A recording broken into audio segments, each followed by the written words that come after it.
Bismillahirrahmanirrahim.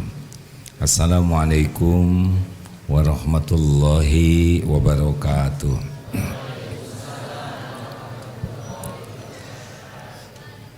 Alhamdulillah, alhamdulillahi rabbil alamin.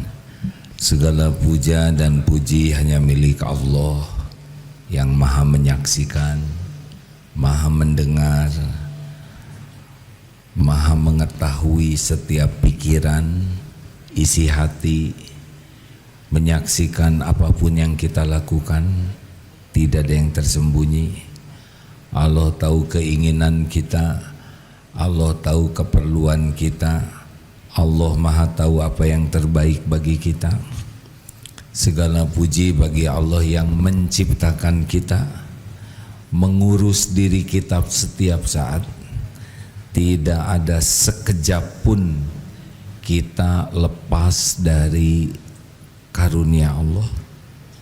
Walaupun Allah mengetahui, kita jarang ingat kepada Allah, jarang bersyukur, tapi tetap Allah melimpahkan karunia yang tiada bertepi. Termasuk pertemuan ini, tidak ada pertemuan ini kecuali Allah yang menghendaki.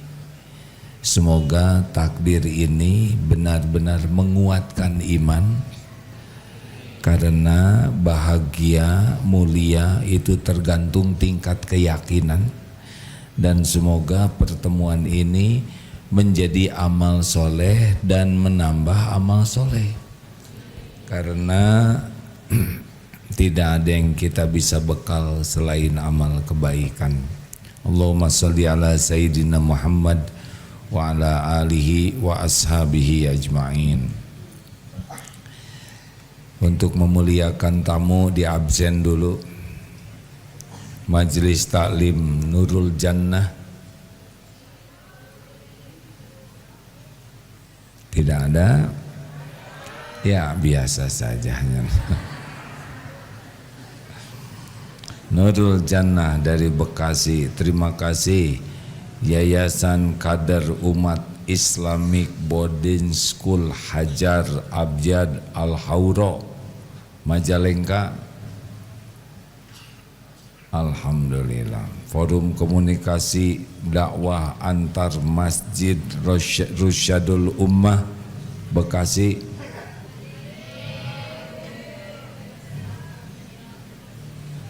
Terima kasih. DKM Al-Furqon Garut.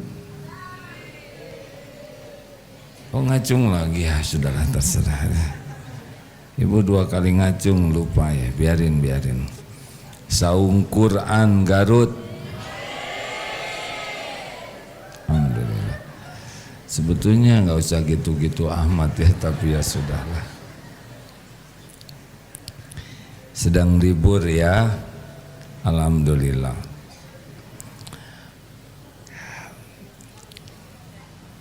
Apa inti bahagia? Pengen bahagia tidak? Bahagia itu bagaimana? Ini pertanyaannya bagaimana? Apa intinya seseorang bisa bahagia? Intinya adalah tenang. Intinya adalah tenang, sakinah. Dalam gejolak apapun tenang. Dari mana datangnya tenang?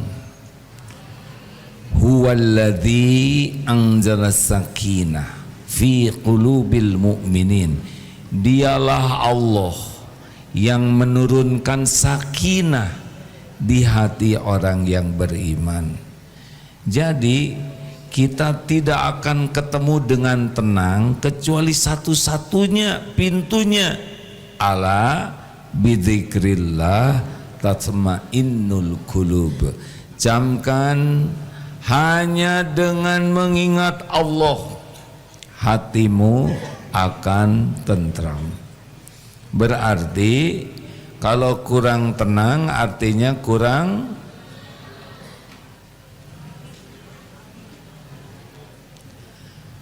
zikir. kurang ingat Allah. Ingat Allah ada yang selewat, ingat Allah ada yang sungguh-sungguh, dan ingat Allah ada yang yakin. Makanya orang yang paling bahagia, paling tenang, paling ajeg, paling baik akhlaknya adalah yang paling yakin kepada Allah. Gini kalau dirumuskan balik lagi ya, mengapa Rasul diutus ke bumi? Innama bu'itstu liutammima makarimal akhlak. Sesungguhnya hamba diutus hanyalah untuk menyempurnakan kemuliaan akhlak. Jadi itu ada orang baik ke orang, itu orang tidak Islam tapi jujur. Itu ada orang tidak Islam bahkan ateis tapi penyayang binatang. Itu belum termasuk akhlakul karimah. Walaupun baik ke orang, ke binatang, karena kepenciptanya dia tidak mengakui, kepenciptanya dia menyekutukan. Jadi disebut akhlakul karimah itu harus diawali dengan tauhid, tidak menyekutukan Allah. Jadi baik ke orang tapi ke penciptanya mengkhianati, apa baiknya? Akhlak baik itu buah dari iman. Makin yakin kepada Allah langsung jadi baik. Langsung itu ningkat keyakinan, ningkat akhlaknya. Jadi akhlak kurang baik pasti karena kurang iman. Kenapa dia kurang iman? Pertanyaannya. Padahal dia sholat, padahal dia saum, padahal ngaji tiap hari. Kenapa masih kurang iman? Tahu kan yang kurang iman cirinya apa? 3, ingat ke depan, cemas, ini pengulangan ya, bacem namanya. Atau cemus, tahu cemus?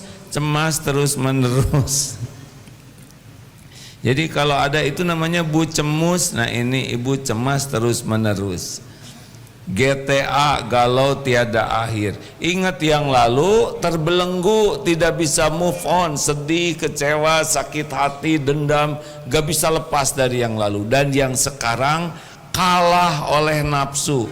Orang yang kurang iman itu kalah oleh nafsu. Mau marah-marah, mau jengkel-jengkel, mau apa aja dia kalah. Kenapa? Begini penyebab utamanya, padahal dia sholat saum, penyebab utamanya adalah dia belum mengenal Allah dengan benar. Jadi baru tahu Mike Tyson, kenal dekat tidak? Paham tidak? Tahu Allah, tahu ada Allah, tapi kalau tidak belajar mengenal lebih dekat tidak bisa. Inilah masalahnya. Kita tidak sungguh-sungguh ingin mengenal Allah. Segala dipelajari tapi Allah sedikit sekali. Pertanyaannya bagaimana mengenal Allah? Kali ini kita coba cara mengenal Allah dari Al-Quran, karena Al-Quran kalam Allah. Dipelajari, dipahami, ditadaburi, terutama ayat-ayat mengenal Allah. Coba, harusnya dengan satu ayat ini berubah hidup kita kalau ditadaburi. Sudah hafal ayat kursi? Nggak jelas jawabannya.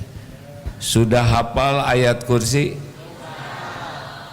Suka dibaca? Paham artinya? Paham artinya?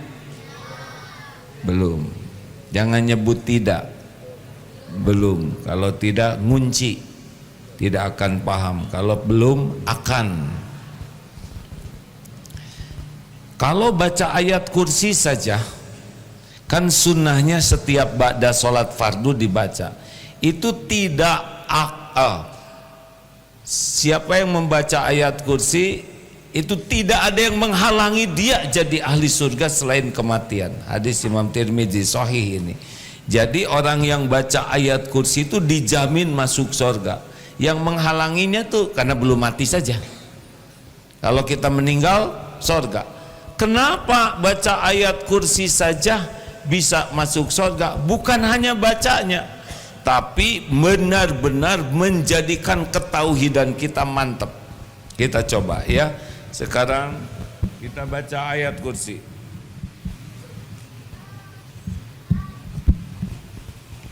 Dan apa hikmahnya dalam kehidupan kita?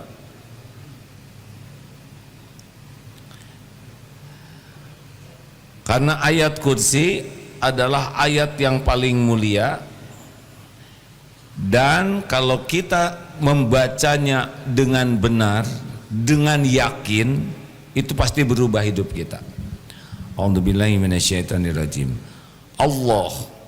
Allahu la ilaha illa huwa. Allah la ilaha, yang tiada ilah, Tuhan yang berhak disembah selain Dia. Ini tauhid uluhiyah. Berarti Allah tiada lagi siapapun apapun yang berhak mendominasi pikiran hati kita sehingga kita sungguh-sungguh ingin mengabdi kepadanya selain Allah. Tidak boleh ada yang menjadi sandaran kekaguman kita. Wah, ini mengagumkan, mengagung-agungkan, tidak ada. Cuma Allah yang layak diagung-agungkan. Dan Al-Hayyu Al-Qayyum. Al-Hayyu itu Allah yang maha hidup. Tidak ada awal, tidak ada akhir. Maha hidup ini terangkum dalam Al-Hayyu itu maha melihat, maha mendengar, maha mengetahui, maha mengurus, segala-galanya ada dalam Al-Qayyum. Al-Qayyum itu Allah yang mengurus segala yang ada di langit dan bumi ini terus menerus tanpa memerlukan bantuan siapapun. Jadi dengan yakin Al-Hayyu ya Al-Qayyum, kita jadi yakin bahwa ada Allah yang menciptakan kita, yang mengetahui keadaan kita dan yang mengurus kita terus menerus.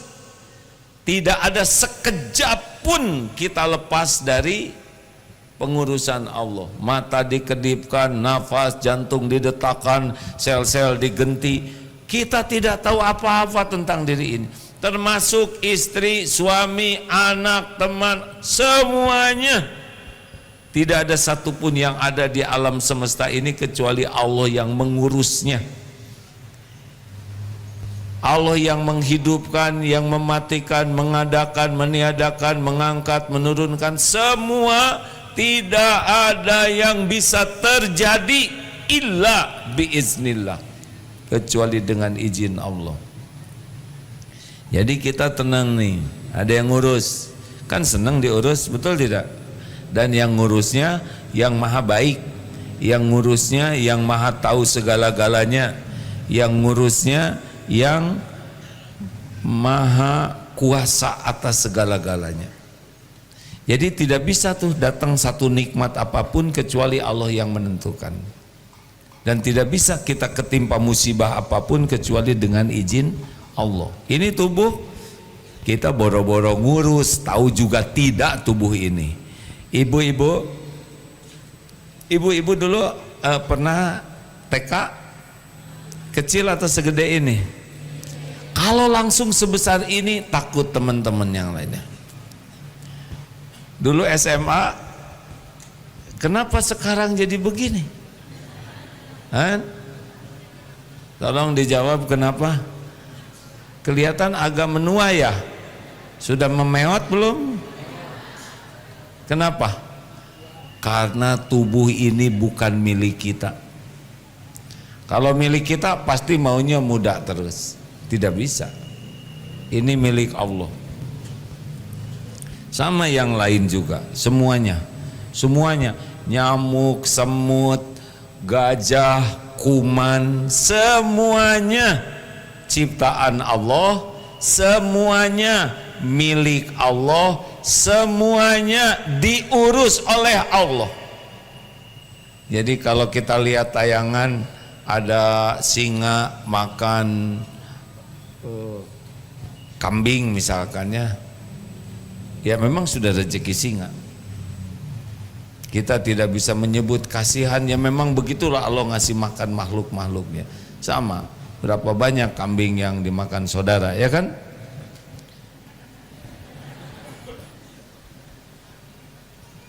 Lihat singa makan kambing, kasihan kambingnya, padahal kita makan sate kambing. Lanjut. Al-Hayyu Al-Qayyum. Adakah yang tidak diurus oleh Allah? Jawab. Adakah makhluk yang bukan ciptaan Allah? Adakah makhluk yang lepas dari kekuasaan Allah? Lanjut, bagaimana? Allahu la ilaha illa huwal hayyul qayyum la ta'khudhuhu sinatu wala naum. Ta'khudhuhu itu mengambil ngantuk dan tidur. Allah tidak tersentuh oleh ngantuk dan tidur. Itu cuman makhluk yang begitu. Kalau ngantuk artinya apa? Pernah dengar orang yang ngantuk ngobrol? Ya baca. Orang yang ngantuk itu penampilannya aja jelek, betul tidak? Yang ngantuk ngobrol coba, ya. Memalukan sekali, nggak keren ngantuk tubuh. Nyetir sambil ngantuk, apa hasilnya? Tabrakan. Alam semesta ini diurus oleh Allah. Allah tidak ada tersentuh ngantuk sedikit pun dan tidak tertidur, tidak ada lalai sekejap pun. Allah mengurus segala-galanya. Jadi jangan takut, semuanya Allah udah tahu, tidak lalai, semua diurus dengan cermat, tidak ada yang tertukar, tidak ada yang meleset. Kayak duduk begini nih ya, ini nggak akan ketukar-tukar rezeki tuh, enggak. Jodoh juga tidak ketukar-tukar. Pas mau ngedoa sebelah sana kamu sana, kenapa? Ini saya lagi doa jodoh nih, takut pindah ke kamu. Enggak mungkin. Ini rezeki nggak ketukar-tukar Pak. Demi Allah tidak ketukar-tukar. Apa yang Allah tetapkan untuk Bapak ketemu, apa yang Allah tidak tetapkan tidak ketemu. Apa yang Allah lapangkan lampang, apa yang Allah sempitkan sempit, apa yang Allah mudahkan mudah, apa Allah yang susahkan susah. Tidak ada satupun urusan kecuali dengan izin Allah. Ini kalau yakin. Jadi Allah tahu nggak ada masalah di keluarga kita? Tahu. Allah tahu ibu sama suami lagi ribut makanya ikut ke sini. Astagfirullah. Buruk sangka itu ya.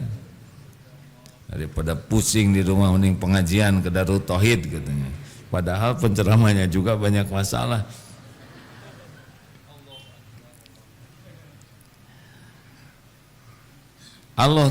Allah mengawasi semuanya. Tidak ada yang bisa lari dari pengawasan Allah. Jadi ayat la ta'khudhuhu sinatu wala naum ini meyakinkan kita bahwa tidak ada satupun yang tersembunyi dari Allah. Allah mengurus segala-galanya cermat, tidak ada yang lepas ya. Ini anak-anak kecil ini mutlak ciptaan Allah, Allah yang mengurus.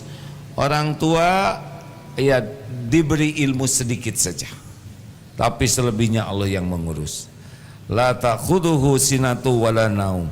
Jadi jangan merasa sendiri ya kalau kita lagi ada masalah, ada kesulitan. Aduh gimana ya, Allah tahu kesulitan kita, Allah tahu masalah kita. Bagaimana Allah tidak tahu, sedangkan masalah itu terjadi biiznillah, dengan izin Allah. Jadi tidak boleh merasa sendiri. Lahu ma fis samawati wa ma fil ardh. Milik Allah semua yang ada di langit dan di bumi. Enak sekali ya. Tidak ada orang kaya yang asli, tidak ada. Manusia tidak punya apa-apa, semuanya milik Allah. Tubuh ini bukan milik kita. Orang kaya itu, yang kata kita orang kaya, sebetulnya kekayaan yang diaku-akunya itu adalah milik Allah. Dan Allah yang menetapkan dia punya kekayaan. Jadi bukan karena kerja keras, kerja cerdas, kerja hebat. Oh enggak. Karena Allah mau aja sebagai ujian. Jadi kalau sudah tahu ayat kursi, kita tidak akan kagum kepada orang kaya, tidak merendahkan juga. Jangan ketemu orang kaya cuma milik Allah, enggak gitu, itu iri namanya. Diam. Tidak untuk meremehkan, tidak untuk menjadi bahan komentar, tapi keyakinan di sini ini milik Allah. Jadi kalau lihat kekayaan jangan terbayang, bagus banyak. Bayangkan juga hisabnya nanti di hadapan Allah. Jadi lihat mobil bagus sekali, boleh punya? Boleh kalau Allah ngasih. Kalau nggak dikasih ya nggak usah iri ya. Tapi ingat, itu yang bagus, rumah, mobil, apapun, pesawat, tetap ada perhitungannya di sisi Allah. Nah kalau udah ingat hisab, rada-rada kurang nepsong, ya kan? Ibu mau tidak dikasih rumah yang luasnya 2 kali lapangan sepak bola? Tapi ibu tidak punya pembantu, ngepelnya repot bu, bisa encok. Jadi rumah ibu yang mana yang paling cocok buat ibu? Yang mana? Rumah yang ada itu cocok. Mau yang mana lagi? Yang ada disyukuri itu jadi lapang. Yang luas tidak disyukuri jadi sempit. Bahagia itu adalah qanaah. Qanaah itu puas dengan apa yang Allah berikan, itu puas. Qad aflaha man aslama wa ruziqa kafafan wa qana'ahullahu bima atah. Amat sangat bahagia, beruntung orang Islam, cukup rezekinya dan puas dengan apa yang Allah berikan. Jadi semua ini milik Allah. Bisa dibawa mati tidak? Orang kaya korun bawa apa? Coba nanti lihat teman-teman yang kaya raya, misalkan punya perusahaan pabrik semen, lihat dicor enggak? Mau dicor pak, kenang-kenangan pakai ember kepalanya, enggak mau. Pengusaha apa sih? Batu bara, coba lihat di kuburnya pakai tongkang tidak? Tidak. Dokter misalkan meninggalnya bawa suntikan, enggak dibawa. Ngaku-ngaku saja. Sama geger kalong juga ini. Sudah banyak orang hidup di sini. Dulu ini milik Pak Fulan, kemudian milik ini, tapi sekarang ini jadi milik Allah, jadi tanah wakaf. Jangan kagum kepada dunia ya, karena semuanya milik Allah, dibagikan oleh Allah sesuka Allah sebagai ujian, baru nikmat kalau dia bersyukur. Bagaimana yang sedikit, banyak sedikit sama, yaitu ujian.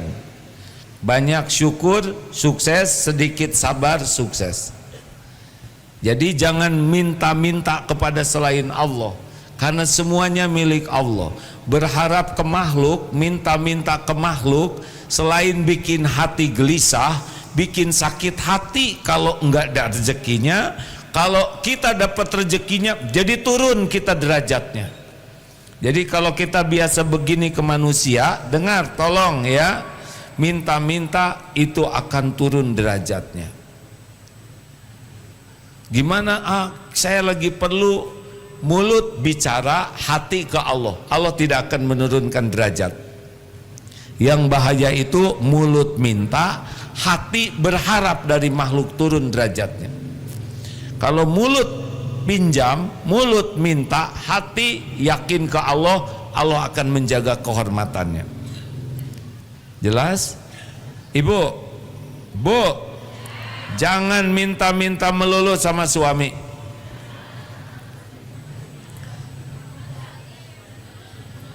Tuh kan, melawan ya kan. Kalaupun mau minta, sebelum minta ke suami, minta ke siapa dulu? Benar. Suami bukan sumber rezeki. Suami hanya jalan.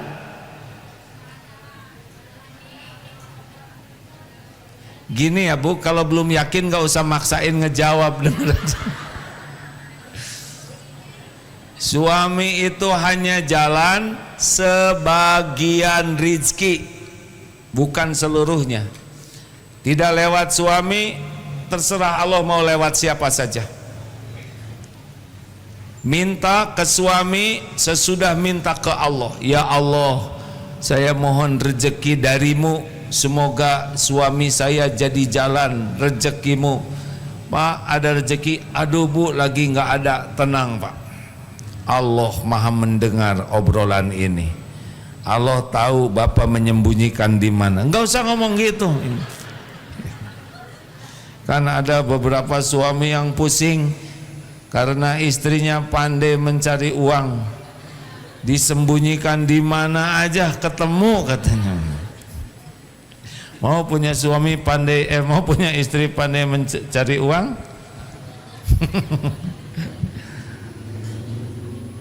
Suami nggak usah pelit, sebaik-baik sedekah buat istrinya.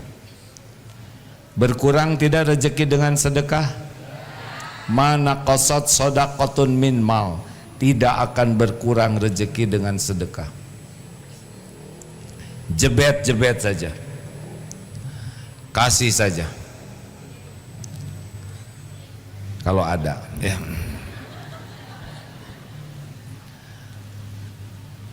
Jangan berharap kepada makhluk karena segala-galanya milik Allah. Mau pinjam uang boleh? Boleh. Kalau kepepet, minta dulu ke Allah. Mulut bicara pinjam, hati enggak bersandar.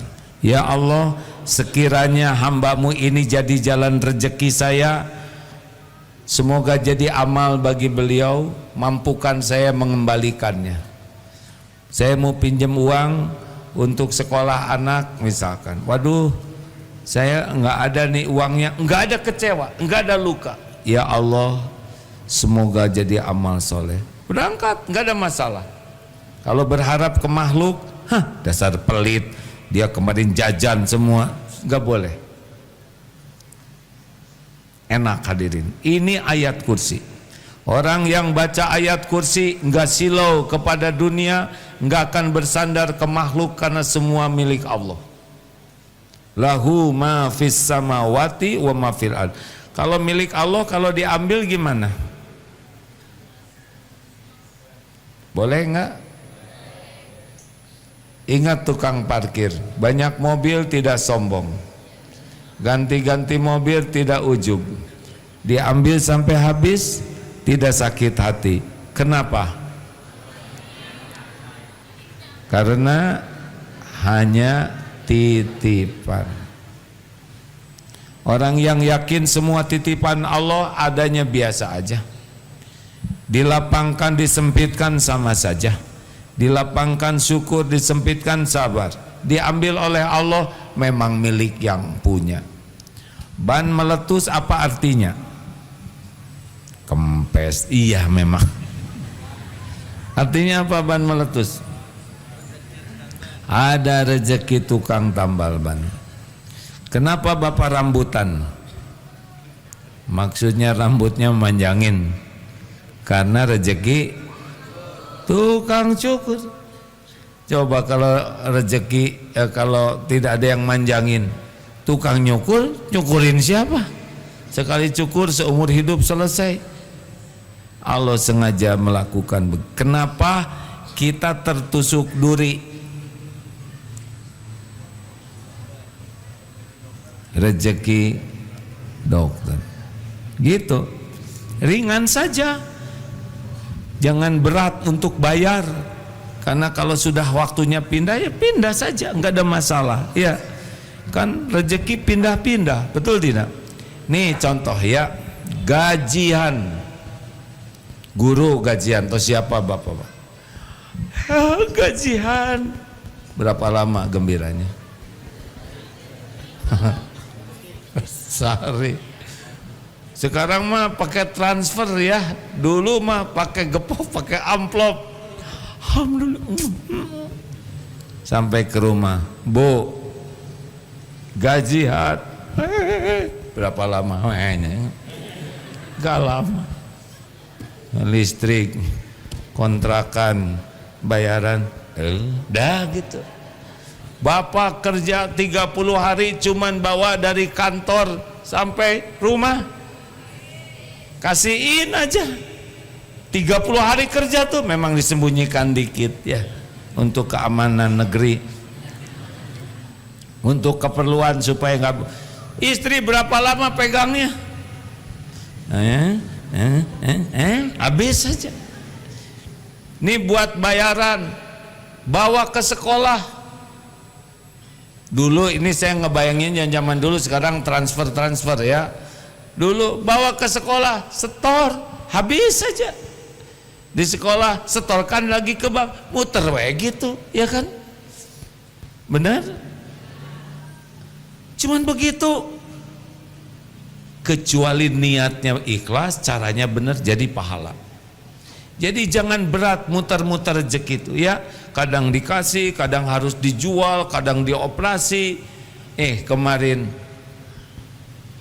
ada seorang hamba anak-anak di keteknya, katanya bulu keteknya miring tumbuhnya, akibatnya jadi luka, infeksi,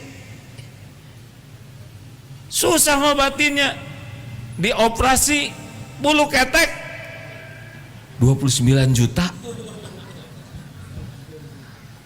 tapi tetap tenang. Kenapa? Karena ada yang bayarin. Begitulah hadirin sekalian. Halo? Itu ada amputasi gratis, mau? Nah, ya, kalau ngedengar gratis tuh, ada operasi gratis, nggak usah pengen dibelek hadirin. Rezekinya ngalir ke sini. Sekarang buat dokter, buat yang anestesi, buat beli peralatan, dari sini juga dikirim ke rumah, terus begitu. Makanya nggak usah nempel di hati dunia ini ya. Biasa aja.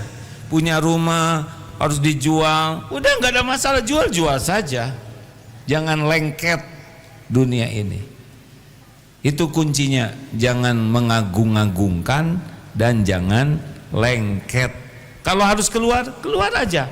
Ingat kakek-kakek yang awet muda, 80 tahun nih, itu spion, ada yang maling, biarin, beli lagi, gitu.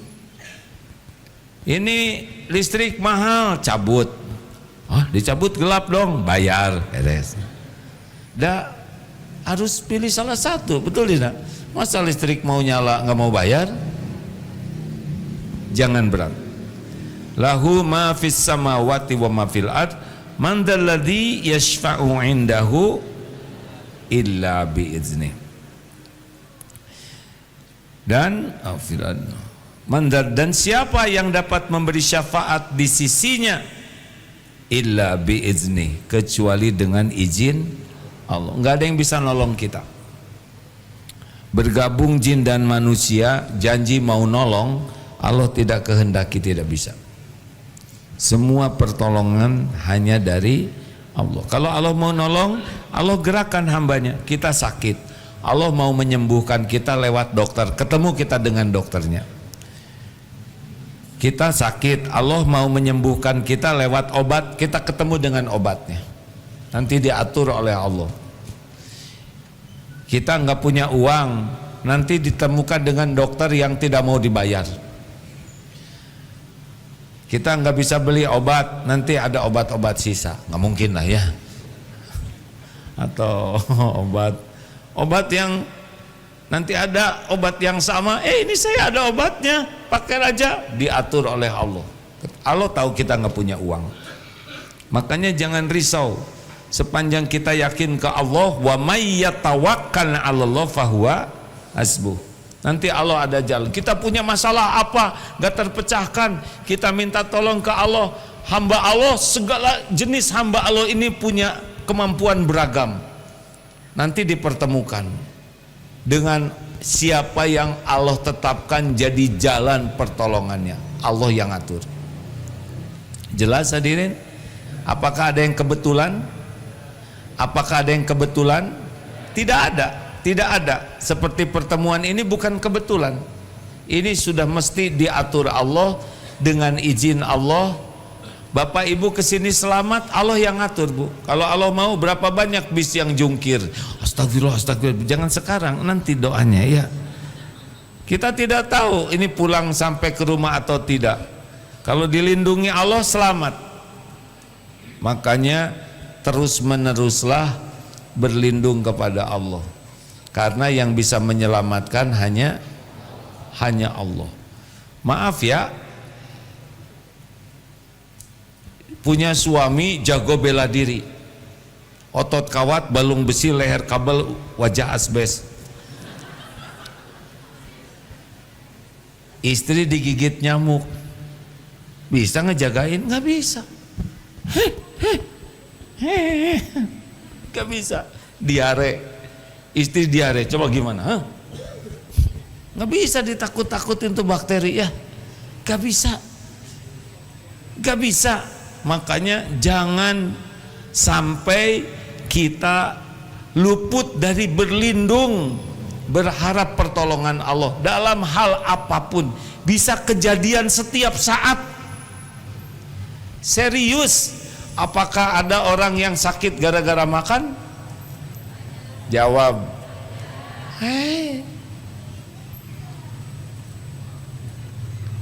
Semalam anak jam 3 kesakitan telinganya. Sesudah diusahakan, tadi dibawa ke dokter, sesudah diteropong, ternyata ada peradangan di sini akibat pilek, virus. Apa yang bisa dilakukan bapaknya di sini? Gak bisa. Virus itu milik Allah. Bayangkan dari sering bersin dari flu, ternyata bisa ke telinga. Gimana? Apa yang bisa kita lakukan? Tapi kalau waktunya Allah menolong, terilhamkan untuk ada obat, kemudian berobat, datang ke dokter, dokter tahu alhamdulillah ada saat jalannya. Ini semua biiznillah. Jadi jangan mengatakan, waduh itu dokter itu luar biasa, baru saya telepon udah sembuh. Gak mungkin. Yang baru daftar udah sehat, itu mah takut bayar ya kan. Jangan ada yang mengatakan ini obat luar biasa menyembuhkan. Tidak ada. Tidak ada obat yang menyembuhkan. Tidak ada dokter atau ahli apapun yang menyembuhkan illa biiznillah. Jelas hadirin?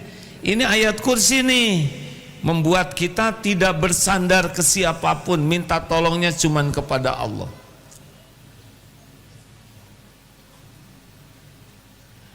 Di rumah suka ada masalah tidak, Bu? Minta tolong sama siapa? Benar teorinya. Tapi biasanya kita kalau ada apa-apa sibuk, telepon sana, telepon sini. Gimana ini, dokter ada enggak? Rumah sakit buka tidak? Boleh, itu benar, tetapi ke Allah dulu. Ya Allah, innalillahi wa inna ilaihi raji'un. Qadarullah. Ini sudah takdirmu anak sakit ya Rob, hanya Engkau yang kuasa menyembuhkan. Ya Syafi anta syafi la syifaan illa syifa'uk, syifaan la yuqadiru saqaman. Bismillah, harus bagaimana saya ya Allah? Nanti Allah mengilhamkan, telepon ke sana, ada relasi ini, atau kepikir oh obatnya ada di sana. Nanti Allah yang akan mengatur, asal ke Allah dulu, sah jadi amal soleh. Biasanya tidak ke Allah, itu jadi tidak lulus ujiannya. Sudah cukup? Sudah tamat belum ayat kursinya? Mandali yasma'ilai. Ya'lamu ma baina aidihim wa ma khalfahum. Allah mengetahui, dia mengetahui apa yang ada di depan dan yang di belakang, yang belum terjadi dan yang akan terjadi, yang sudah terjadi juga yang sedang terjadi. Jadi Allah tahu semuanya. Allah tahu, kita tidak tahu nih. Nanti jam 5 ada apa yang terjadi tidak tahu. Turun dari sini apa yang terjadi tidak tahu. Tapi Allah Maha tahu. Makanya kita harus berdoa supaya dipindahkan takdirnya dari satu takdir ke takdir lain yang Allah janjikan bagi orang yang berdoa. Jelas hadirin sekalian? La yaruddu qada ila doa. Tidak ada yang bisa mengubah qada selain doa. Maksudnya begini, kalau kita doa, ini kan takdir udah banyak di depan. Kalau kita doa, bergerak ke takdir yang terbaik. Kalau tidak doa, ada takdirnya buat kita. Makanya zikir pagi dan petang. A'udzu bikalimatillahi tammati min syarri ma khalaq. Kenapa malam kok jadi banyak masalah? Ini belum lagi kegoda ini. Sangat boleh jadi ba'da asar tidak wirid. Karena kalau zikir ba'da asarnya benar, bagus, itu takdir bergerak tuh oleh Allah. Diubah oleh Allah yang Maha tahu, yang janji menolong. Kalau kita doa ini bergerak ke takdir yang baik. Yang kalau kita tidak doa, rewel lah, ada kejadian ini, ada musibah itu, tapi kita doa dihilangkan oleh Allah. Hadiah bagi yang mengamalkan zikir-zikir. Makanya kalau ingin malam itu aman, zikirnya pasang, karena ini bisa mengubah dari satu takdir. Kan Allah Maha tahu apa yang bakal kejadian, dan Allah sudah ngasih fasilitasnya. Di antaranya bismillahilladzi la yadurru ma'asmihi syai'un fil ard wala fis sama wa huwas samiul alim. A'udzu bikalimatillahi tammah min syarri ma khalaq. Itu sudah ada zikir-zikirnya, benar? Dipakai atau tidak? Kalau ingin malam enak, tidak riwet, tidak bertengkar, tidak ribet, bisa mengendalikan diri, bisa tidurnya enak, bisa tahajudnya bagus, pasanglah doa wirid-wirid sore. Kalau ingin siangnya lancar, urusan ditolong, pasanglah zikir-zikir pada subuh. Dari sana cuman berapa? Setengah jam, 10 menit, tapi urusan kita ditata oleh Allah. Nih, mau pergi, barang siapa yang keluar dari rumah berdoa bismillahi tawakkaltu 'alallahi la haula wala quwwata illa billah. Baca aja doa itu dengan yakin. Hudita wa kufita wa wukita, ditunjuki, dicukupi, dilindungi. Sampai setan juga, tuh gimana nih nipu orang ini. Udah ditunjuki, dicukupi, dilindungi Allah. Itu setan sampai bicara begitu. Setan tuh setiap saat nipu kita untuk berbuat dosa dan maksiat. Baca doa itu. Allah tahu apa yang akan terjadi dan Allah kuasa memindahkan. Setan tinggal dibungkam saja oleh Allah, aman. Benar? Pertanyaannya, yakin tidak Allah tahu segala yang akan terjadi? Itu sebetulnya bukan pertanyaan, ya, yakin tidak hati kita, tapi nggak apa-apa jawab juga ya, mudah-mudahan diijabah. Yakin. Dah habis belum? Jadi jangan takut dengan yang belum terjadi, takutlah kita tidak dilindungin Allah. Ada bedanya? Kita kan sering takut dengan yang belum terjadi. Sebetulnya bukan itu yang kita takuti, takut Allah tidak ngelindungin kita gara-gara kita tidak berlindung. Gini, takut digigit anjing itu umum. Yang sebenarnya begini, takut Allah mengizinkan anjing menggigit kita. Tadi di pojok sana katanya ada penampakan jin. Nggak usah takut Bu, bukan di sini ya. Santri ada yang berkata sampai 6 tadi. Satu merasa dengar, satu lagi ada yang merasa dipegang tangannya, perasaan ya. Satu lagi bercermin. Ternyata di belakang ada cermin. Kok ini bukan rambut saya katanya. Izin Allah bukan? Jin ciptaan siapa? Jin makhluk siapa? Dia mengganggu izin Allah bukan? Ada hikmahnya tidak? Takut jangan oleh jin. Yang benar. Hah?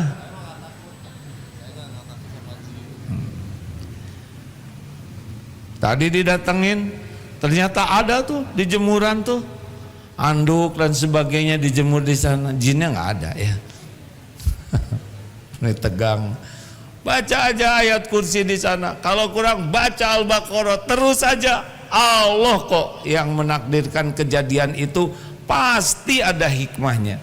Ma asobba min musibatin illa biiznillah. Tidak ada satupun musibah yang menimpa kecuali dengan izin Allah.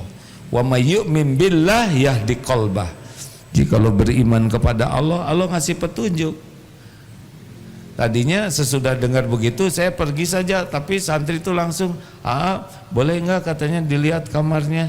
Jadi aja saya ke sana. Ini juga bagian dari solusi. Insya Allah. Kalaupun ada, ngaji aja terus Al-Baqarah, insya Allah akan selesai.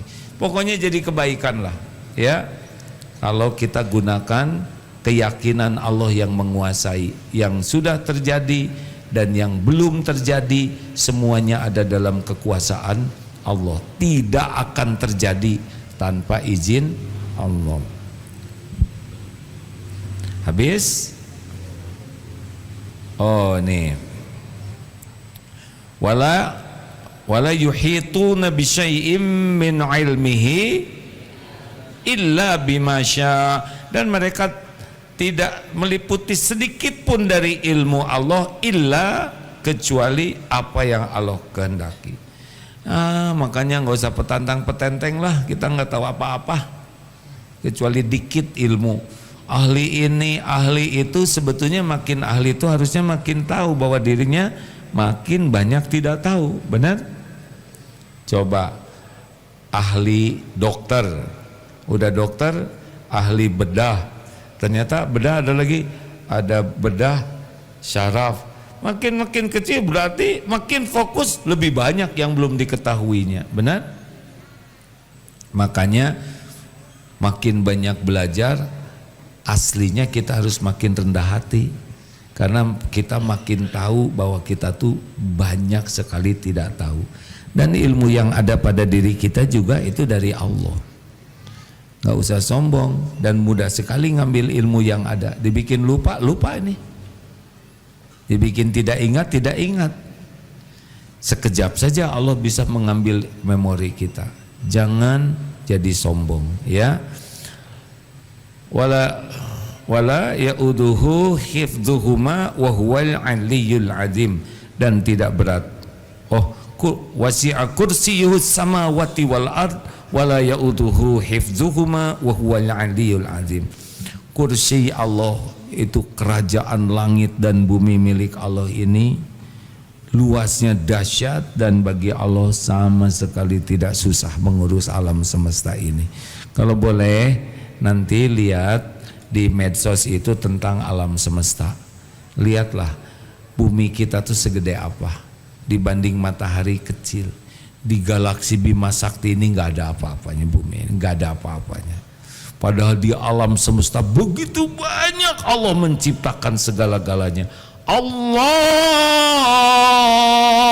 Akbar. Allah Maha Besar. Semua yang ada di jagat semesta ini dikuasai oleh Allah. Gak ada apa-apanya kita ini. Makanya kalau sholat ingin khusyuk, takbirnya yang benar. Allahu Akbar. Bayangin saja alam semesta ini ada dalam genggaman Allah Maha Besar.